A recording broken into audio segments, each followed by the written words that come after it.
literally now you started your Olympia prep properly, 16 weeks this week. Yep. Has it actually hit you that, because I mean, you came into the sport, I mean, literally like last year, I didn't know who you were till last year. And then you were off in Tampa, you're making top threes and you were getting really good placings. And I was like, this guy's from the UK. I mean, I didn't actually realize you were an hour down the road. Yeah. You know, and it's like you hit the scene very quickly, but you're also successful very quickly. Yeah. You know, so now just a year later, you know, I mean, I'd love to ask the same question to Dean White. Yeah. Do you know what I mean? Yeah, with the 212 being amateur on the one morning, and then 2 days later you're a pro and you've won a pro show and you're going to the Olympia. But having said that, has it really hit you that the Olympia is actually looming, or are you just too busy just doing what you need to do? Mate, there's nothing more special in life than turning a dream into a reality. And that is where I'm at, right? So I've been dreaming about competing at Olympia for years. I know it seems like, kind of like you just said, I just broke on the scene, but I kind of stay quiet. I don't voice my opinions too much, and I work hard, and then I go and do the shows. And like before I came second at Tampa and Texas, et cetera, like, you know, I'd done, I think 4 or 5 pro shows before that. I'd got 4 top 10s, I think I did. Currey, Spain, Italy, maybe one more. My whole feed for weeks was just you, just doing it. Just do it.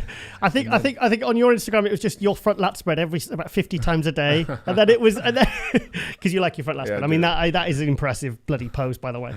But like, and then it was just like I was like, my God, this guy is. I mean, you were doing a lot of traveling and competing. Do you think? Was that good experience? Good learning? Yeah, it was great experience. And look, I was always honest with where I was at. So when I first started competing, like when I got my pro card, right, and I thought, right, I'm going to have my first off season as a pro and I'm going to compete, try and be top 10 athlete. And I did that in 4 shows. And that was my goal. I was turning up to shows wanting to get top 10. Okay. And I was getting like an 8th, a 7th and a 9th. But that's your starting point. Yeah, but I was happy with that. Yeah, I always say like, you know, like if it's your first Olympia and you don't make top 3 or top 5 or top 10, it's like, look, at least you've got a starting point on which to then build up. And that was my goal, and that's probably why you haven't seen me or heard of me in those shows, because I was at the back end of the top 10, right? Right. No one talks about those people as much.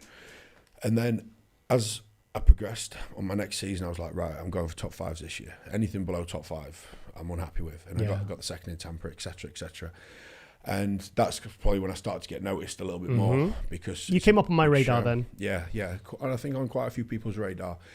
And then I went away from that one. And I said, right, this year, 3rd season, I'm going to win. That's my goal.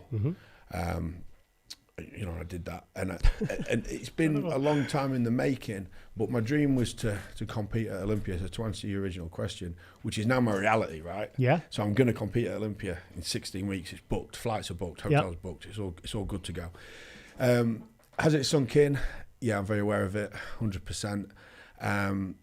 There's nothing more motivating than waking up in the morning and knowing in 111 days you've got to stand on Olympia stage. I'm always motivated to prep, always motivated to cardio, always motivated to train. But when you're in the depth of a set and you've got 2 reps to go and you know you've got to stand on Olympia stage, you do 3. It's that simple. Yeah. There is... I couldn't even fathom thinking of missing 1 gram of food. Yeah. Or missing 1 second of cardio, or 1 rep, or being a minute late for a session. Like, it's a whole new realm of motivation when you know you got to go on the Olympia stage. And I really want to like seize that opportunity. Yeah. You only get 1 shot at your first Olympia. I'm going all out for it.